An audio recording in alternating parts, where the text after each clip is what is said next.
Unscripted, unfiltered, unafraid. Welcome to the new Macworld Podcast. I'm Mike Simon, and I'm joined, as always, by Jason Cross.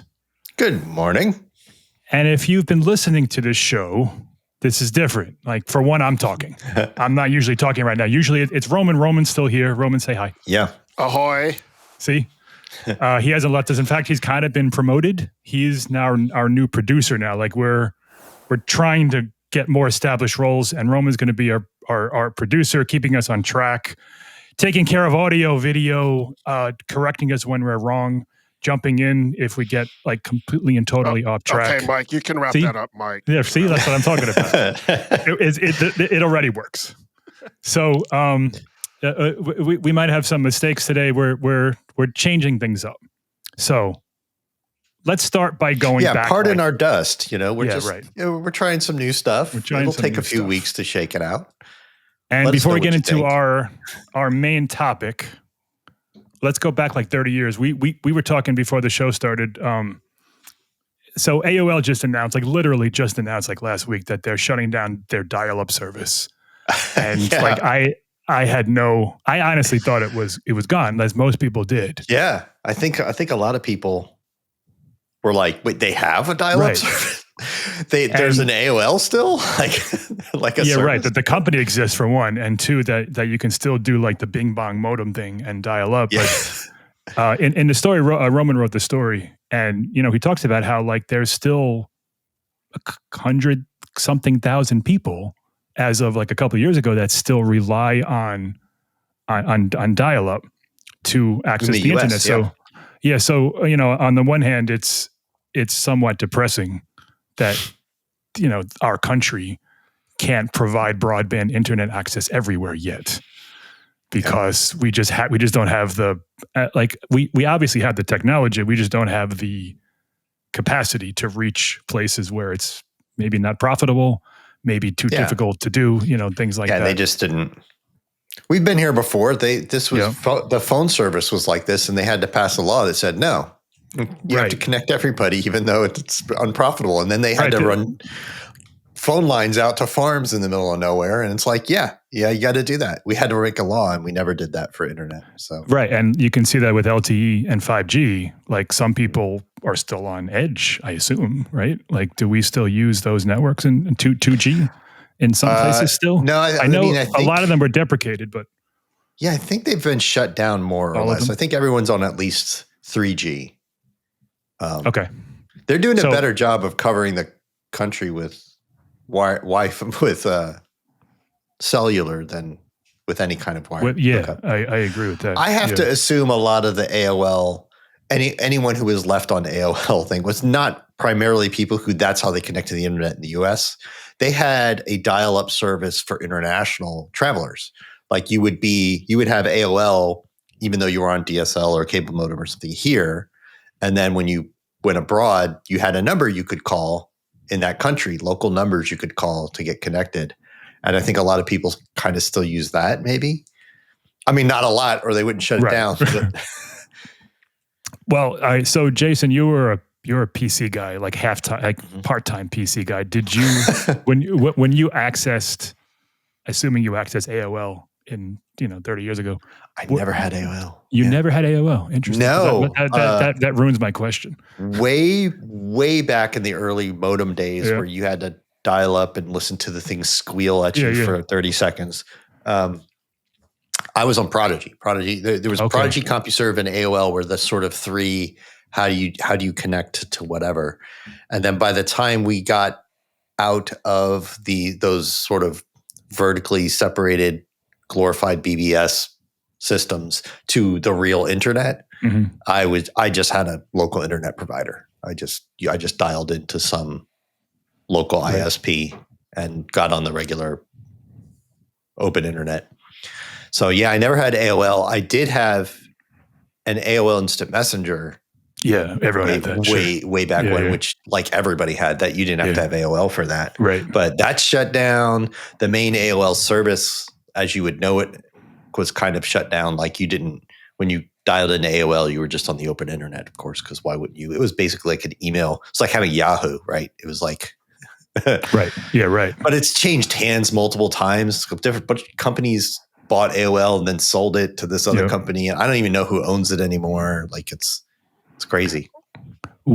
So my original question that got segued because Jason didn't use it was that so the original AOL started as Apple Link, and like the roots of the AOL service, the roots of like the America Online that everybody used and became ubiquitous and, really, kind of spearheaded the internet, started as Apple Link. And there was it was an internal online service first, and then Apple tried to bring it to the masses, and there were various reasons why it didn't work, and then they had a split, and then the company that Roman, what's the name of the company that owned it or that was working with Apple? I caught you off guard. Yeah, you got me off guard because I was trying to look for a modem sound that I could pull that up. Okay, keep looking for that because I got this. Quantum Computing Services worked with Apple to deliver Apple Link Personal Edition that eventually, a couple of years later, turned into America Online. I was on the Mac exclusively first, and then it went to Windows, and it became everywhere. But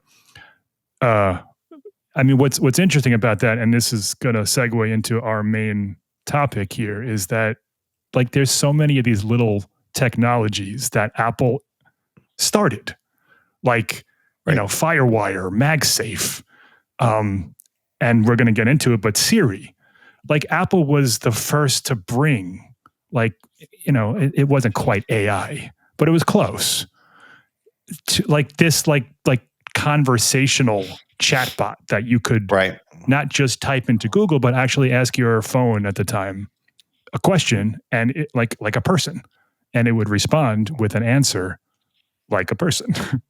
And that was the iPhone. The iPhone 4S had that. 4S is when, Although to be fair, Apple didn't invent that. They bought Siri. That's correct. Yeah, Siri was a third-party app, and it did all those things. It was cool. It integrated with like OpenTable and stuff like that. You could have it like make reservations. It integrated with like Yelp and OpenTable and several other services, and it would answer questions and stuff. And they bought it. It came out. It was like the talk of the town in like, this is when I worked in downtown San Francisco. Like everybody was talking about Siri. And it was for like a few weeks, and then they bought it and they shut it down. And then the next year, it was built into the 4S. Right. And they're running ads with Martin Scorsese and Zooey Deschanel and all that stuff. Yeah, Jason's right. They didn't develop the technology, but they brought it to the masses. Yeah, they popularized it. For sure. Same thing with FaceTime a year earlier. Like they like all these things that we use now are all. Not all, but there's a lot of original Apple stuff. And so we're going to talk about today AI, which is artificial intelligence, Apple Intelligence, Siri, ChatGPT, all these things that, that are just all over the place right now in our lives, in the news. And it like seems it or like, not. Yeah, like they are shoving it in your. We talked before about like movie streaming services shoving something in your face that they really need you to watch, and if the AI is like that, like Microsoft's the worst. They're the Copilot's in everything, and it's a button and it's in your face and you can't turn it off, and it's like Copilot, all these things, and it's like, no, I don't. Just want to read my email. And it seems like if you're an Apple guy, Apple people, like. Either like whenever there's AI news, it's either good news for somebody else or bad news for Apple. And as like we were just saying, like they started this trend, we'll say. Like there's a lot of nuance there, but we can say that like they were on the ground floor with like AI chatbots, and now like ChatGPT 5 just came out last week. Jason, I'm assuming that you've tried it. Yeah, I kicked it. Or know more about it than I do. It's not going well actually for them. People are mad. They had to change it so that you could use the old 4.0 model if you wanted. And a part of what they didn't like is people changed it. I mean, people did. OpenAI changed ChatGPT so it gives you a straight answer.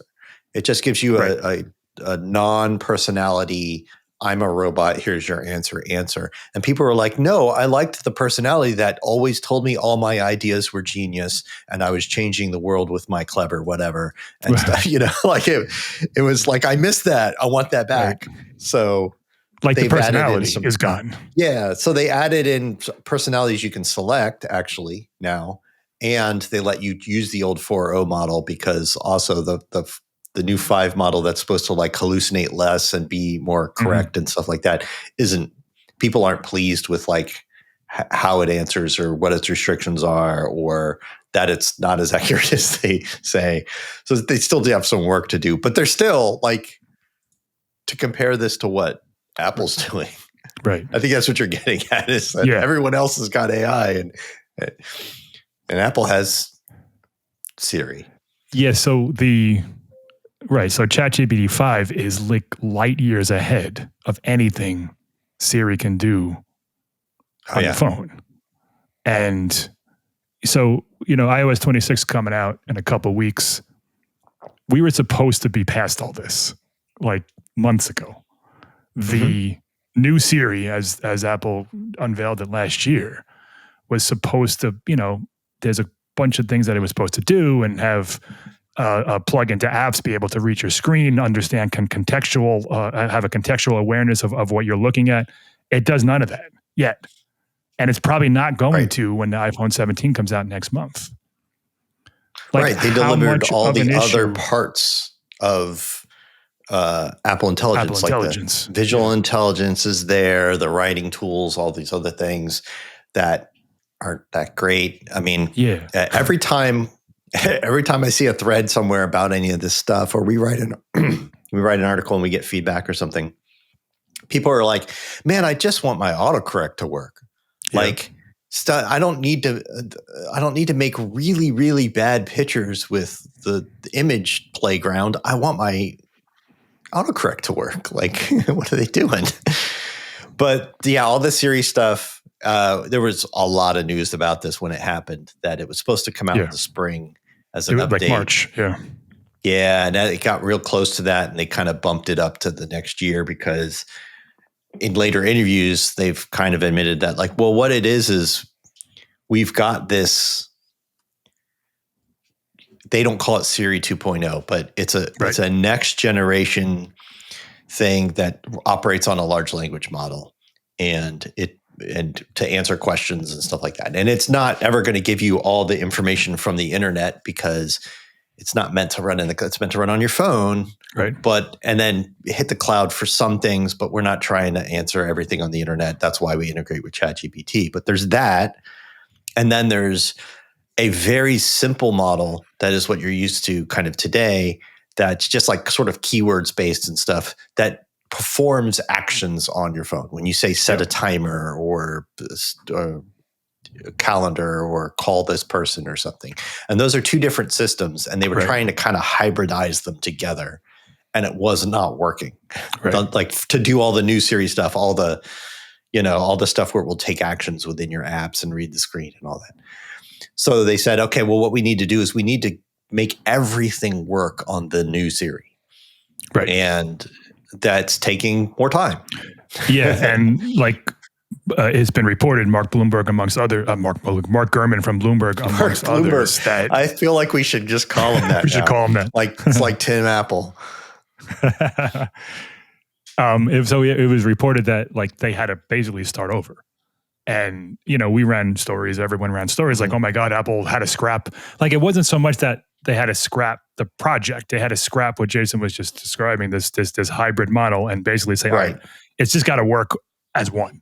Like we can't have these two separate things working together. Just everything has to be on this new large language model Siri that works on your device, and then also in private cloud compute for bigger things. And it's just one smarter, better Siri, and it does all this stuff. Yeah. And to be clear, Apple hasn't actually announced that yet. Like that's not coming until probably iOS 20. They haven't announced. Yeah. That bit of it. They've announced parts so the stuff that was supposed to come in iOS 18, the app intents, the contextual stuff, like we're getting that at some point. And it's obviously important to the next steps. Like that's the first thing that they have to get right. Jason, I know you were like the app intent stuff you were super excited about, I guess a year ago at this point. Yeah. When they announced it. Yeah, that and the screen reading contextual stuff and the stuff where it builds a personal sort of context about you, like who are you and what are the things you do and where do you go and who are your family members and stuff. So when you ask something that requires it to kind of know about you, it understands you. All of that stuff is supposed to be coming sometime. They've never said when, soon-ish. but it all relies on that new next generation of Siri stuff, which will continue to get better. But that new, what you would call LLM Siri, like that has to run everywhere. And they are, Apple is firm in not giving a date because that's what bit them last time was saying this was coming. But all the rumors kind of say it's going well now, now that they've changed gears and they're going in a new direction. It's all going well and it should roll out this spring. But they didn't announce this WWDC with iOS 26 and stuff. They didn't announce any of the coming after launch things. They usually do for a lot of stuff, but like a new health app, all that other stuff that's supposed to be coming in some update, like they never announced any of that. So I think they're just being really cautious about what they announce. It's still not coming until like at least next year though, right? That's what we think. Yeah, probably like if not 26.4, maybe iOS 26. I mean 27, but it's yeah. Just to sum up, this is the stuff that Apple teased with the iPhone 16. They had a series of ads with I always forget her name, Bella Ramsey. Yes. Bella Ramsey, is that her name? Yeah. Yep. So like she would like see someone at a party and ask her phone like who is this person, or did we what did we talk about at our last meeting, and the phone would know who she's talking about, know who she is, know the context.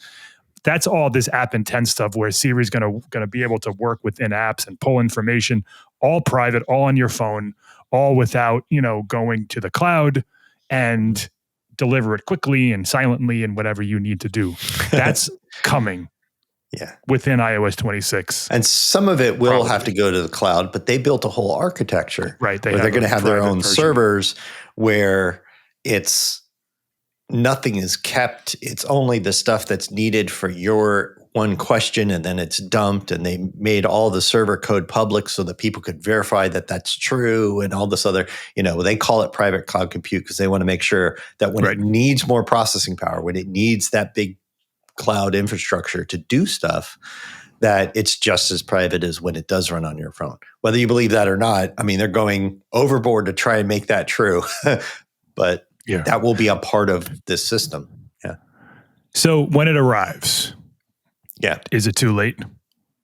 Like, can they still catch up? Can they still make a splash? So like we're not even talking yet about the ChatGPT stuff because that's not coming yet. But this thing, so like, will this impress people who use Apple's product, who buy iPhones, to kind of trust the direction of Apple Intelligence? I think it's not going to impress people who ask it for information about the world the way that people ask ChatGPT information about the world. They ask it to analyze these stocks over time and all this other kind of stuff, like whatever they those kind of things. I don't think it's going to do that the way Claude and ChatGPT and the other sort of big, huge, only runs on a server because they're 200 million billion parameter giant AI things. They're not going to work like that. And I don't think it's intended to. Apple's not really rolling out a chatbot. Right. Like it's not, you'll talk to Siri, but it's not like you'll have a prompt and you'll just start typing prompt stuff and get a big display of answers, right? But here's where I think they have a big advantage. And I think they could actually really impress people. The hot thing right now in all of the AI wars and stuff is agentic AI. Yep. AI that acts as an agent for you. It does things. It doesn't just give you information. It takes actions. So ChatGPT just rolled out an agent mode, a few weeks ago, I want to say. I don't think it was part of ChatGPT 5. I think they rolled it out just before that in preview. But what it does is it opens a virtual web browser on their servers. So when you say, hey, find me flights with this, and I have to leave on this day, and I need to get there by this time, and I prefer an aisle seat, and it can like go search things. It's reading the screen. It's opening a web browser, and it's reading the screen, and it's, buying, looking at plane tickets and it's buying that stuff. And that's really cool. And Apple's is not going to do that. It's not going to open web browsers and go through your things for you. But what Apple can do that nobody else can do is it has device access. Yep. Like ChatGPT can't run your device. That's why they have to open a cloud internet browser. Apple can. Right. Like Apple can access your apps. It can build. Apple's responsible for building the frameworks that all the app developers use to tell the operating system, here's how you can hook into my app. Like, here's the things you can do within my app. So when you tell it, hey, when you're scrolling through Instagram and you say, hey, leave a comment on this post that says this and stuff, that there's a framework. Instagram's been updated to get this framework where it says, when Siri can comment on posts, and here's how that works, and it knows how to hook into the app to do that. Like, and nobody else can do that. Right. That access to the device is what is going to make an agentic AI able to do things that none of these cloud-based services can do. So I think that's going to be their big advantage. I think that's going to be why they can be first with something is because they can be an agent in a way that all these other guys can't. And they have access to things like all your device data. They can run it on device, but like where you've gone and all this other stuff. Things like your location history and all that. We're seeing that in iOS 26. There's a option in maps. Yeah. It's kind of neat. It's a shame it's buried like 3 menus deep. But there's a thing that just kind of looks at how long you were at different places and guesses you were here, you were there, so that you can remember, what was the name of that Mexican place we got like last week? I can't remember what it was called. You can go back and look. And it's all on your device, and it doesn't go to Apple's servers or anything, but their AI could access that on your device. Again, nothing goes to the servers. They don't know where you've been. But that's just a massive advantage that you're not going to get from Anthropic or OpenAI or any of those guys. And this is that's all kind of the dream of Siri from a decade ago. Yeah, it really like is. When you were saying, do I need an umbrella tomorrow? And they looked at the weather app and see if it's going to, like we all kind of imagine that next step, like it's going to be like an actual assistant, like an actual, like as if you had someone following you that said, hey, can you make an appointment when so-and-so for Friday, and they'll be, write it down and they'll do it. Like, the ability to do all that stuff, I feel like is, as you say, unique to Apple, but also probably more useful than, asking ChatGPT something about, whatever you need to ask about. However, that's what people want. Like the images and the questions and the chatbots and stuff like that is what. Oh, I have a question. And before I forget, you've been using iOS 26. Is Image Playground any better, or is it still like just lame and no? It seems like they updated the model, because I generated a few pictures of myself, and they're noticeably better than they used to be. Okay. And still look all wonky and not like me at all. Like, I still think it's bad and way behind the times, but it's clear they updated the model. Like, it's clearly not the same thing. So I still don't think it's great. Yeah, but that's one of those things that, like, that's what people share. That's what people see. And, it's, there's a scary element to it that I don't even know if Apple would ever really get involved in. 'Cause some of them, like my wife will show me a picture of some pet doing something, and I'll look at it and be like, oh, that's AI. She's like, what do you mean? And I'm like, well, look, that's there and that's there. And then I can tell immediately. Like, but if you're just scrolling through a feed and you look quick and you see something cute or something funny or some celebrity saying something, like, it could look real. And it's I don't think Apple's gonna. I think they're gonna always draw that line with maybe it's too cartoonish, whatever it is. But yeah, I think they're never going to go for reality, and that's fine. And I don't think they're all that interested in I mean, so they have generative AI, like the writing tools and stuff like that. But I don't think that's really where they're interested. I really think they're interested in this agentic AI.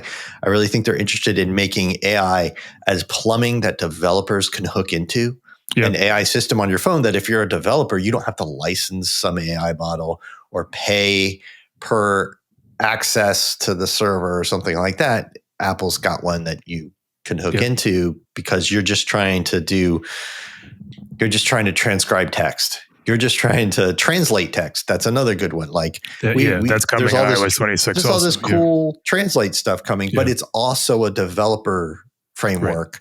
And so some other app can have translated subtitles just using what Apple provides and so I think that's what they're interested in is being plumbing and wiring and the connections and the stuff that's inside your walls, for lack of a better analogy, and then let all these other companies have a big 200 billion parameter model in the cloud that answers questions and makes realistic pictures and all that stuff. Yeah. So there was a recent meeting at Apple with like all the bigwigs, Tim Cook and Craig Federighi, and they obviously talked about AI. And I'm sure there's all sorts of alarm bells. Yeah, this was like an all hands meeting. This was like it was an all hands meeting to the Apple employees kind of thing. Yeah, and Tim Cook in his Tim Cook way is very rah and he has a way about him. But yes, there was a quote that stood out that I wrote down that said, he said, Apple must do this. Apple will do this. This is sort of ours to grab. Talking about like AI in general. And so I was, when you hear that, you're like, oh, well, Apple's working on Siri GPT and it's going to, I think it's probably more of what you're talking about, where if its devices can really connect together and connect to the person through Apple Intelligence or AI, whatever you want to call it, that's probably more of what Apple wants to do than connect to all the apps pictures. and services you use. That's I think that's what they're after. I think there's been sort of mixed reports about whether they're ever going to make sort of a kind of a chatbot of their own. Yeah. They have an internal tool. They're every other month you hear they're thinking about maybe making this a real product. Oh no, they're not, whatever. So I don't know if they're going to do that. But I think this sort of generative AI technology, Apple's been deep into AI for years, but AI is an analysis thing, not the generative AI that blew up when ChatGPT got big. Right. And they were kind of caught off guard with that. They've been losing some employees over it, but they also have a huge investment in it. Hundreds, thousands of employees that do research and stuff into this. A lot of whom came off the Apple Car project. Yeah. So you have to wonder if it's the kind of thing that's going to end up being like Apple Car or potentially like Apple Vision Pro, which, we're in the middle of seeing whether that ever becomes something or flames out. Right. And I just don't know. I mean, they have no excuse not to, right? They have the best silicon and silicon engineers. They control the entire stack from top to bottom. They have all the cloud stuff. They have they're sitting on the components, all the chips, pile everything. Of money. They're not out there trying to raise funds. They've got a giant pile of money, and they keep getting money by selling devices that they can use to fund all the AI ambitions in the world. But then we have Meta out there giving people crazy bonuses and stuff like that to just get every engineer. Whenever I read about, and we don't generally write about this stuff because it's kind of inside baseball and not all that exciting, but there's not always in the last couple of weeks, each week there's been this big AI researcher from Apple went to Meta. And I always think to myself, I mean, that's probably not great. But if Apple wanted to keep this person, they could. They have the money. It's not like they're going to be outspent by anybody. So they clearly made a decision. Well, this person, whoever it is, isn't worth it. It's not part of our vision. It's not important enough to where we're going. So let Meta or whoever have them. I think, like, okay. I was going to say, like, it's not. It seems like doom and gloom when you read those headlines, but like it's. I think Apple is calculating enough where they know where they're going, and they're not just losing people because they have no direction. One of the things that Cook was quoted as saying in this internal company meeting that immediately became public is was that Apple is rarely first. Right.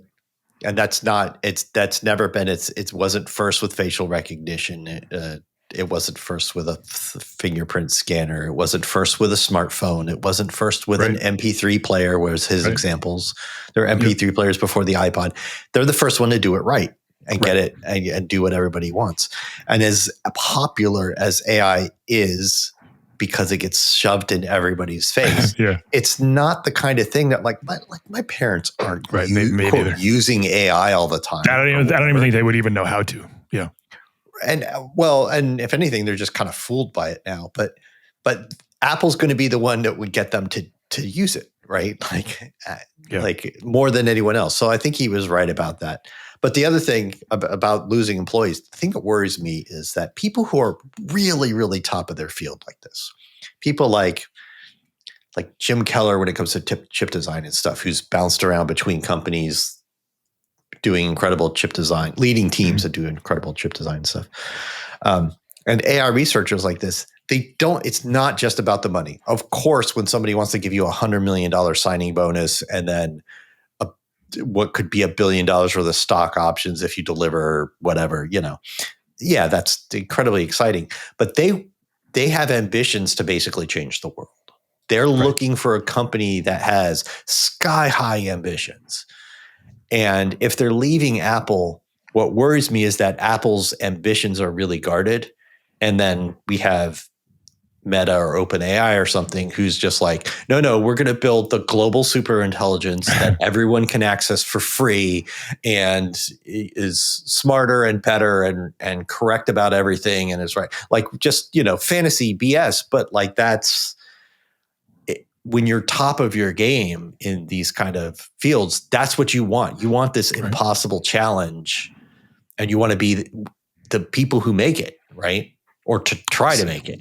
So yeah, I wonder if that's part of why people are leaving Apple. It's not just money. So is Meta doing too much, or is Apple not doing enough in that scenario? I think Meta and maybe OpenAI and Anthropic and stuff, they've built a culture, or at least are selling the company as having these incredibly grand, almost sci-fi ambitions for AI, that people who are really expert in their field want to be a part of. Like we saw that with electric cars. If you rewind 15 years or something to where Tesla was kind of the only major game in town, like they're like, no, everyone's going to have an electric car. We're going to be selling 40 million cars a year. Like there'll be others, but we're going to totally change the entire like landscape of everything. And that got a lot of top engineers to be like, no, I want to be a part of that. Right. And so I think maybe the same thing's happening in AI, where maybe Apple's not selling its ambitions. It's part of being such a private and guarded company, even within the company, that you don't know what other teams are working on, and it's all super secret and it's all super compartmentalized and stuff. And I think part of that might be why they're losing some talent, is because they're just not being seen as, even within the company by employees, as having big enough ambitions here. Even if they do, they just don't know about it. I mean, I argue that if they wanted to keep someone, Tim Cook would have them in a closed door meeting and say, hey, listen, this is what we're working on. So, if you're leaving because of that, here's why you shouldn't. But I absolutely hear what you're saying. And I'll close this conversation with this, that there's one company with a track record of delivering on all of this stuff. And it's not Meta. And it's not OpenAI. It's Apple.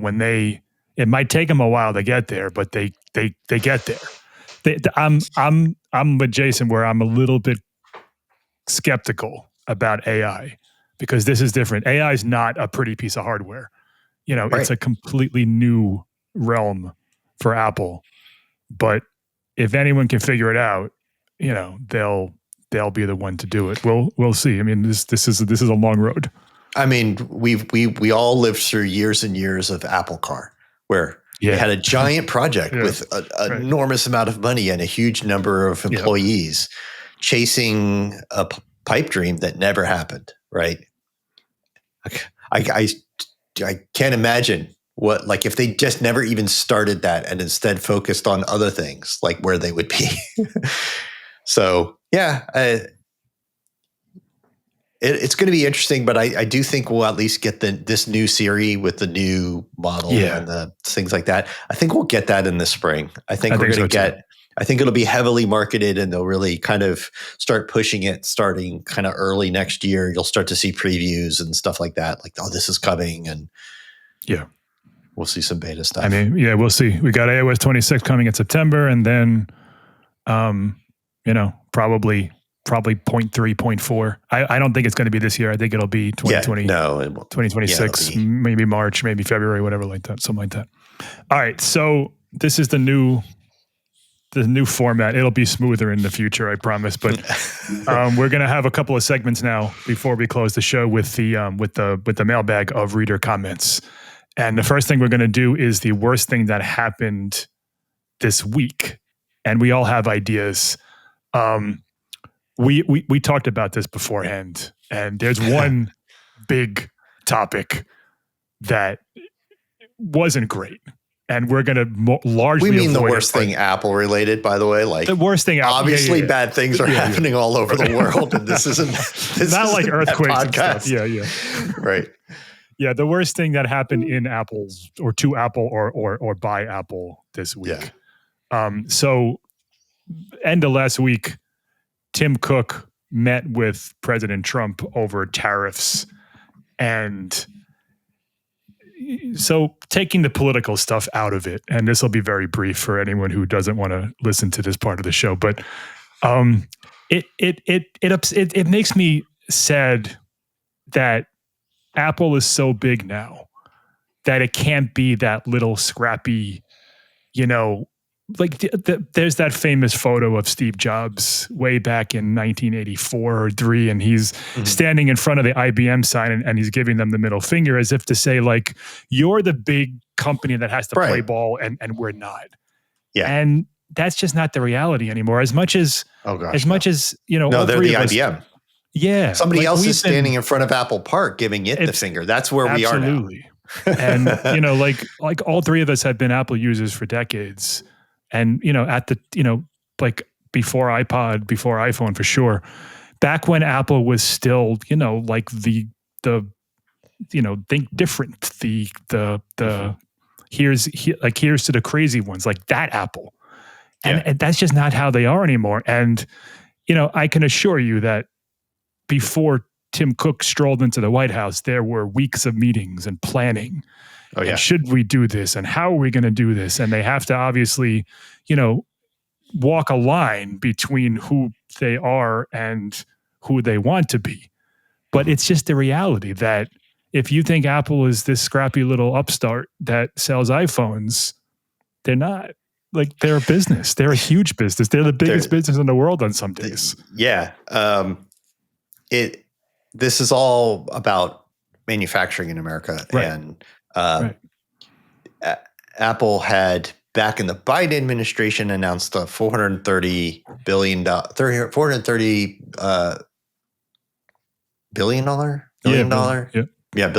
investment. No.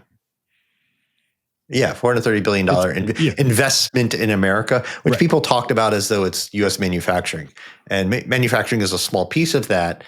What it really was the total amount of money Apple will spend in America. It was like employee salaries and operating costs and Apple TV production, all those things. And then they re-announced that again during they raised it a little bit. They raised it to $500 billion. Yep. And now the new one is they're adding $100 billion to that. Right. And it's not a $600 billion investment in U.S. manufacturing, as you will read in lazy journalism all over the place. Read Apple's press release. It is all of their spending in the U.S. It is a commitment to spending in the U.S. over the next 5 years. It's the electric bill for Apple Park. It's everything, right? Sure. It's rent for Apple stores. Like, it's everything. And it's just like the normal escalation of spending in America. They are doing some U.S. manufacturing stuff. They're making servers in Texas and stuff. Like, it's expanding. That's good. I'm not saying that. But I'm saying, like, it's sad to me that they have to play this game now where instead of just doing these things, they have to make a show of doing these things to please the person in the White House and give him a gift of glass and gold because he loves gold so much, because they want a carve out for the tariffs that are killing their device selling business. Or could. Yeah. Which kind of segues me perfectly into what I thought was the worst thing this week. All right, let's go. Let's get off this topic before we go before we devolve into talking about politics. Like, that was a lot of people think that was a bad thing that happened this week, but I think that's very related to. I just saw news from yet another analyst, from Jeff Poo, who's a common Apple analyst, saying that iPhone 17s are going to be more expensive this year. Yes, they're probably going to go up. The estimates are $50 to $100, and Apple's going to mask that by giving you more starting storage. Well, at least in the Pro model, at least in the Pro model. But like the problem is that even the basic models have to get more expensive, so they might bump up to $250. Some people are saying maybe they'll start at $256 or something. But it's like that's how Apple covers the cost that they're passing the tariff cost on to you. Is they show you that, but we're giving you $100. It's $100 upgrade, but it's only $100 upgrade because they charge you $100 for $5 worth of flash memory. It's $5 worth of flash memory for them. I'd be surprised if they paid $5. If Apple paid $5, somebody else would pay $5 for that much flash. Like, that's what it is. So that to me was the worst thing, is that like the iPhone 17, there's a camera bar. One of them's really skinny. It's not the revolution we all expect. And and iPhones are already expensive. Like, it hurts me that they're going up in price. Yeah, I agree. Because of a trade war that doesn't need to happen. Like, that whole situation, I think, is bad for Apple fans, for iPhone users, I don't think there's a winner there. So I thought that was kind of one of the worst things that happened this week. It's bad for the world because, Apple doesn't just sell iPhones in the US. So usually when prices go up in the US, they go up more in other territories to kind of cover those costs. Yeah, it really kind of depends on how things, because they're tariff related, it depends on how things move and what exchange rates are and all that other stuff. It'd be weird if we always saw UK prices are higher because they build in their VATs have to be built into the price. Yep. Like here in America, your taxes are always like separate from the price and it's built in there. Will we start to see price parity? Or will it look like the same price, but then you have to pay your state sales tax and it ends up being more expensive in America? Like, we could end up in that situation. I just don't think it's good for Apple, and I just don't think it's good for the iPhone. I think it's good for iPhone users. And like on the horizon are even more expensive iPhones, like folding phones and things like that. So if this continues, those could all of a sudden, what was a $19.99 starting price is now a $22.99 starting price. It affects everything. Part of this whole announcement about U.S. manufacturing was not, we're going to make iPhones in America. Right. Like that's not. Yeah. Tim Cook has been pretty clear that that's almost impossible, if not completely impossible to do. Yeah. It would take at least a decade. It would take a decade, but based on what the intricacies of the parts that are made and assembled, it would take 10 years and still wouldn't quite get there. Like it's very difficult. Maybe, yeah. Part of what was announced was, and this is good, it's sort of like a manufacturing education that was part of the $600 billion, together with a bunch of other companies. They're kind of getting together and going like, well, we need to build more expertise in precision manufacturing here in America. That takes years and years of like building a workforce and educating them. And we're going to pump money into that. That's a good idea. They need to do that. But making iPhones in America would have to come after you start to see the fruits of all that. And you start to have tons of great sort of manufacturing, sort of engineering talent here in America that does this kind of sort of precision engineering. Yep. And, just to be clear, like what Jason just described is great. Like, and Apple investing in the US, whatever the dollar figure is great. And they have in the past, and they will continue to do it in the future. It just needs to be sensible and smart and, directed at a common goal, and not just like, well, this is what's happening this year and it's going to change in 2 years and all these, we need to work towards a common not even 2 goal. years. It seems like it's changing every other month. Like every other month, the tariff values change and the carve outs and exceptions change, and nobody knows what. It's really hard to plan a product that takes like 2 years to develop and bring to market if you don't know what the situation is going to be in 2 months. Sure. So some stability around this would be good, So I thought the thing that prices are going to go up, and of course Apple hasn't announced this, but I think it's likely. Yeah, I think so too. I just see as emblematic of all this volatility, and it's bad news. Yeah. All right, mine is much friendlier than that one. So as part of macOS 26, I think it was the 5th beta last week, Apple changed the Macintosh HD icon that was like, I don't know, since OS 10, Roman can correct me if I'm wrong, but I think it was from the original OS 10. I think they tweaked it and they like made it like 4K and HD, and they increased the resolution of it or whatever over the years, but it's the same one.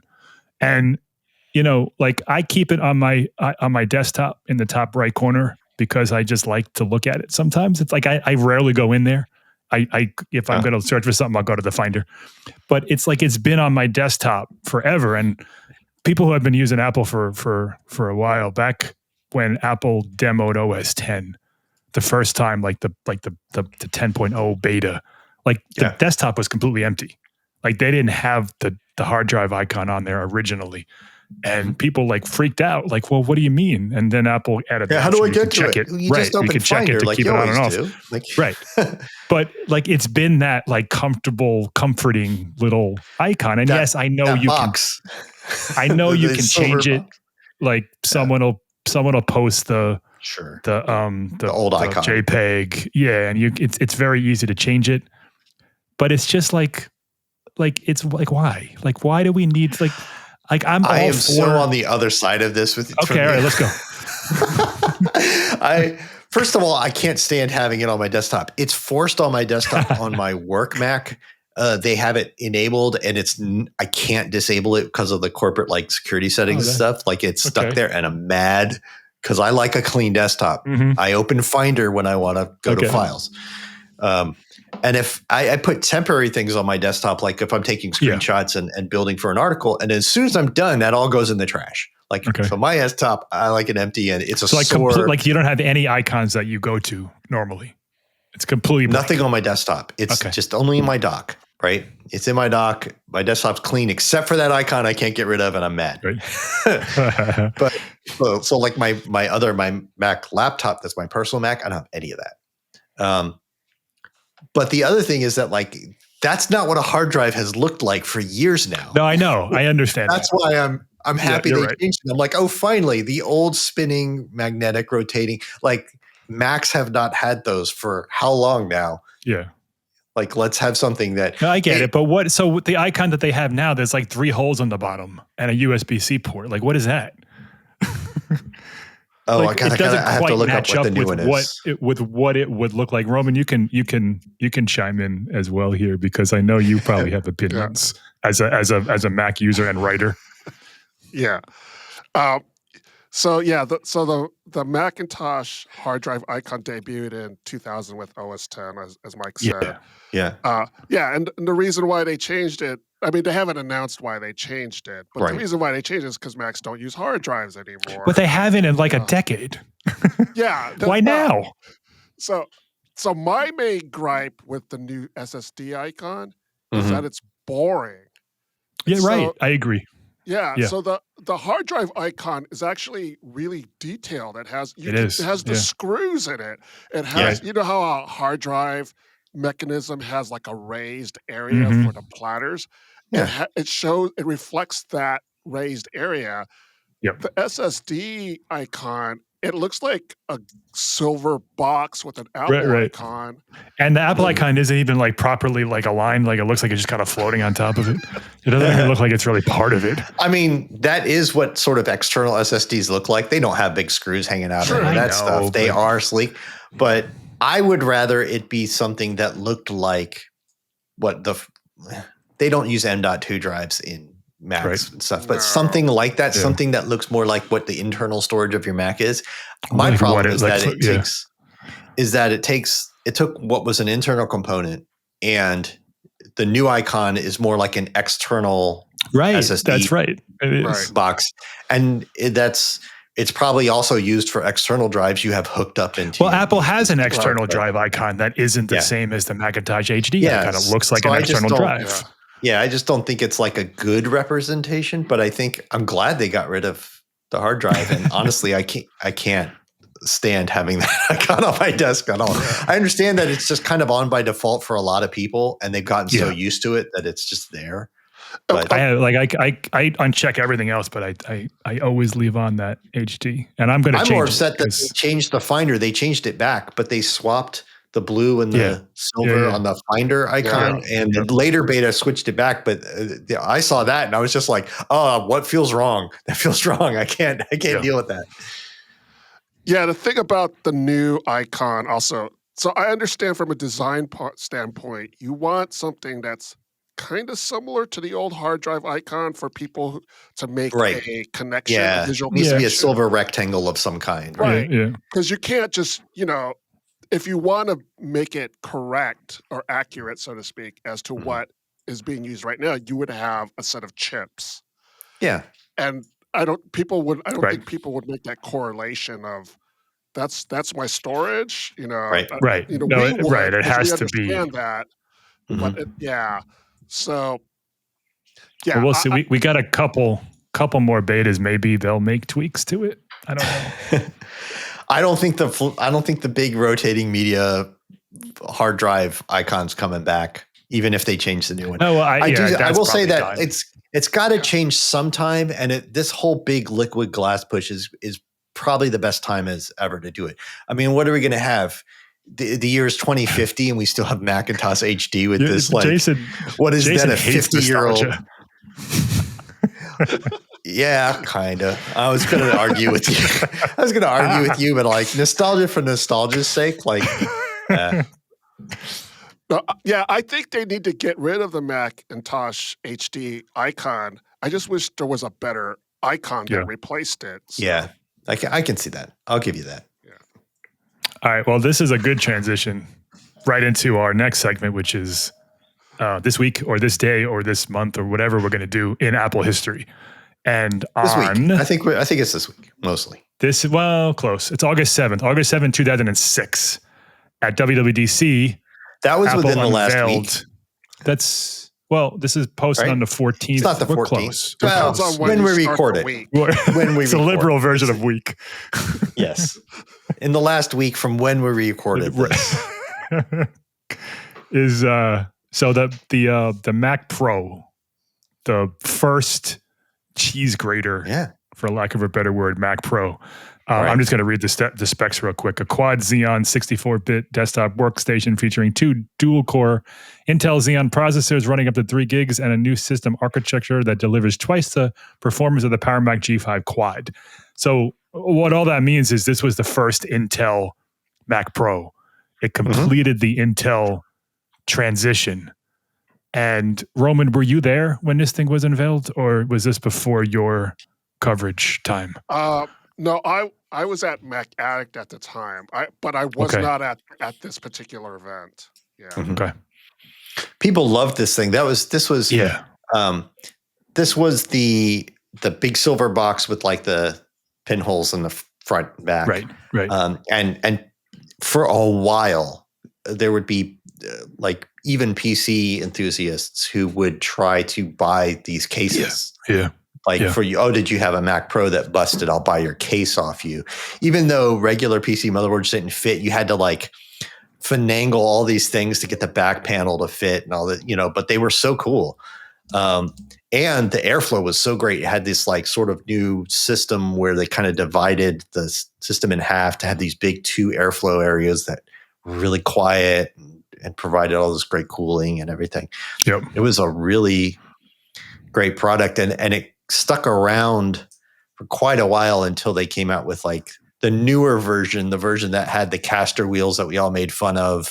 Well, they had in between those two, they had the trash can was in. That's true. Oh, you're right. That so lasted until they had the trash can, which was that's another reason why this very divisive. Very divisive, and that's the reason why like this specific model is like it almost increased like the love of it increased during those years because people wanted like this modular utilitarian industrial Mac. And listen, the trash can Mac Pro is incredible, but it's not what people who buy those machines wanted because it wasn't modular. You couldn't do much to it. It was amazingly cool. It still is. It was really kind of a precursor to the Mac Studio if you think about it. Sure. But and that's not what people wanted. People were like, no, we need a big tower case that I can stick cards in and it's modular. And what are you doing?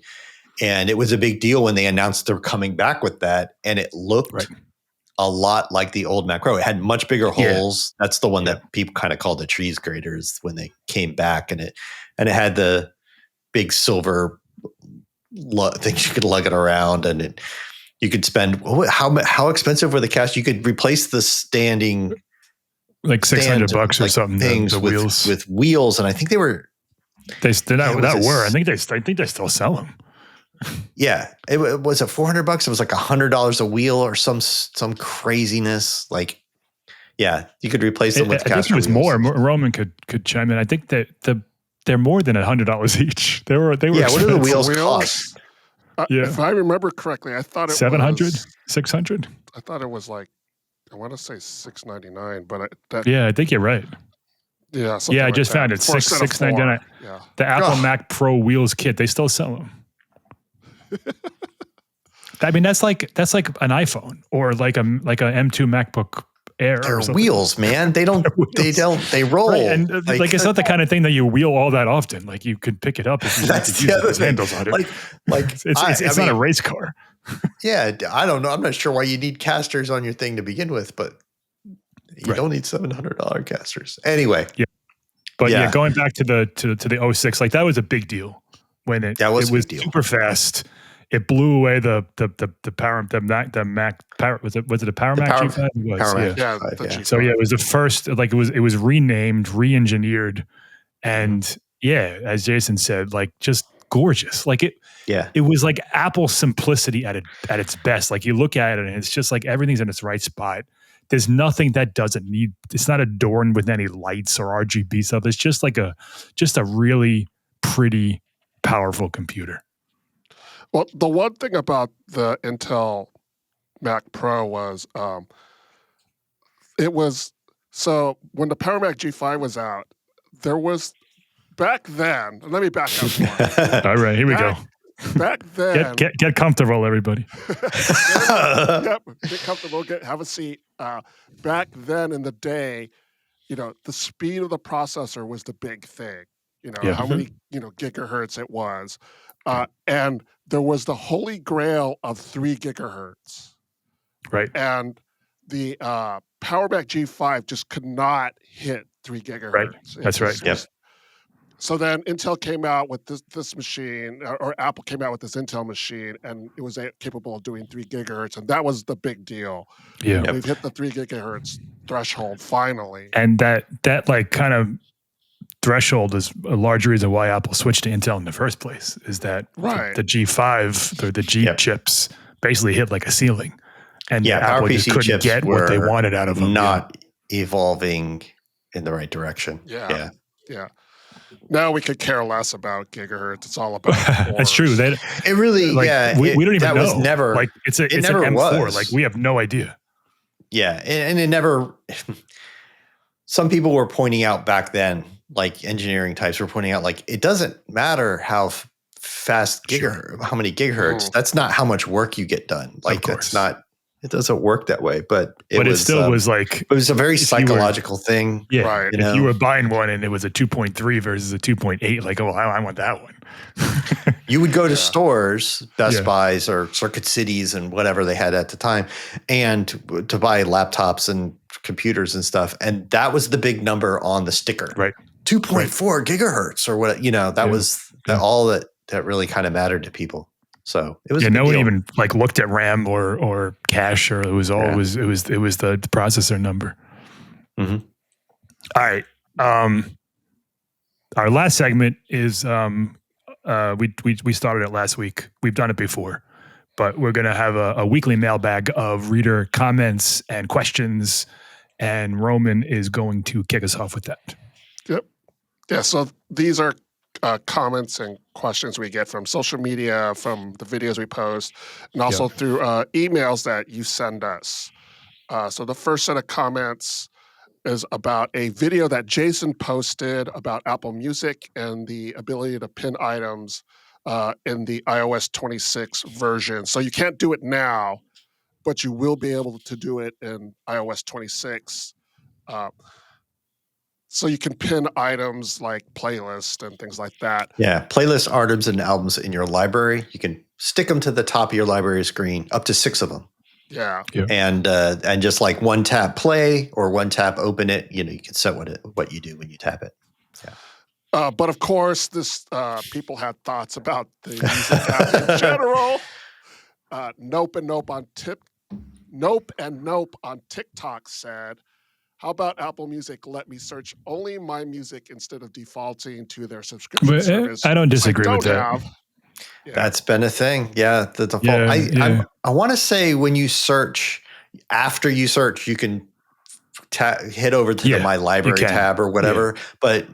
But people who don't use Apple Music as a subscription service want a default. They want something they can a switch they can toggle in settings. And I'm with you. You should have the option to make that the default if you want. Listen, I use Apple Music, and that's annoying because there are things that I know are in my library that aren't in Apple Music, and I gotta click that tab over to find it. Yeah. No, I never really thought of someone who doesn't use Apple Music, but that would be a pain if it showed me things that I can't even listen to every single time I search for something. So I'm with you. There should be. I mean, honestly, you should be able to just turn off Apple Music completely and just have your library. Like that tab, if you don't subscribe to Apple Music, it should just not be there. But I guess that's just not how it works, or isn't how it's going to make the defaults your library or something. If you're not a subscriber. No, I'm with you. Nope. I was skeptical of Nope and Nope as a user, but I'm on board with him with them because that shouldn't be. I'm with you. Alex Cruz on TikTok said, "I'm still waiting for the music transfer feature so you can transfer music." Yeah, that's a thing that's apparently coming. There was a transfer it's in app that was Australia or New Zealand where they're testing it. And it's like a test app. Spotify to Apple Music, Yeah. And it'll move all your playlists and stuff, recreate those. Only the ones that you make. So anything that's Spotify created for you algorithmically doesn't transfer. But the biggest thing is like the library. Like, I'm of the age where like my music library used to be so perfectly curated. And I would rip CDs and buy stuff from iTunes and make sure it was all organized by artist and album. And now, like it's kind of a mess. But I wouldn't want to lose it if I moved to a different service. And a big part is your favorites, the things that you've given a thumbs up or a star are favorited, right? Because that's how your recommendations are built. So having all that's supposed to come over with it. There are third-party apps that do this, and they can be a little wonky, and some aren't free and whatever. Right. But I agree with this user. Let's see it. Let's have. How's testing going? Can we have this, please? Anyone know anyone from New Zealand they can talk to? Maybe it's going to be a big rollout kind of thing. Like after all the 26 updates roll out, like in October or November, this is going to be a thing that they publish and do or something. It would also generate like a bit of goodwill for Apple if they had a tool that lets you go back and forth between services, because they're getting some shrapnel. I don't think back and forth. I think it's going to be a one way. I think it's just import into Apple from Music. Spotify to Apple Music, maybe. Spotify, Deezer, whatever other service you have, maybe a couple of the popular services. Tidal. Dwayne Forster on TikTok said, I stopped using Apple Music in my legacy library there years ago. Still open the app randomly, but I've moved on to services with more features. And they wrote sigh. The reason why I picked that was because that second half of his comment, how people moved on to services with more features, that seemed to be kind of a common thread through a lot of the comments about the video. Yeah, I think there's two things that I think there's a legitimate complaint there, is that like Apple separates out podcasts, and I think some people don't like that. They have a separate podcast app. Some people like that Spotify builds them in. And then audiobooks is a new big thing. It's another separate app for Apple. And I think people don't like necessarily that all the time.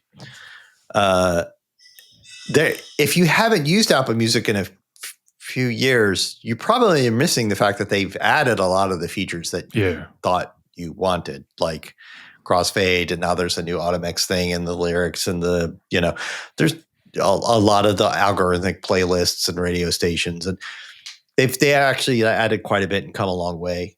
I'm not here to tell anybody like that one feature from Spotify that you love that isn't on Apple Music doesn't matter. If it matters to you, it matters. Hey, that's why it's good to have options.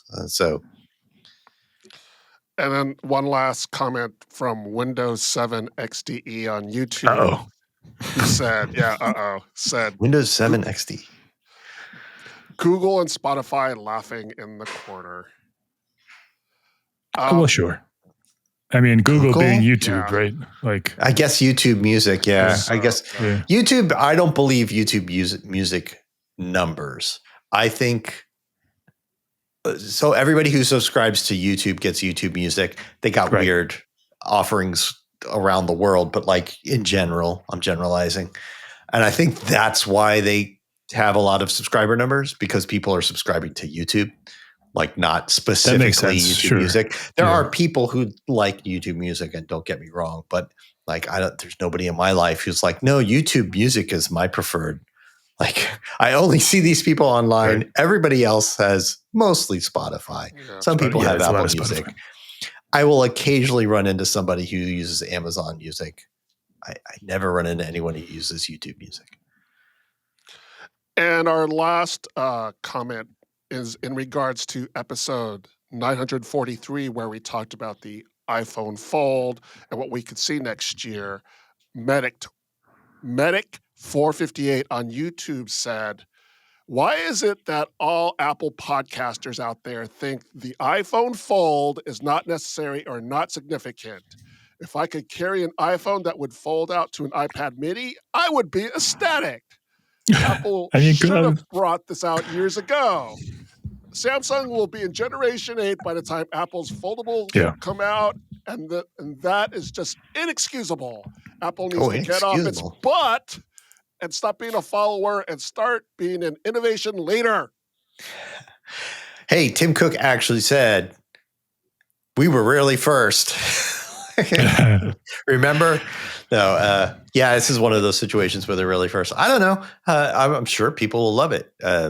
I'm worried about the price, and durability. I mean, we have a bunch of concerns, but I don't think Apple's going down this route because they don't think anyone's going to buy it. Like I think, I think they've done the math. They've figured it out.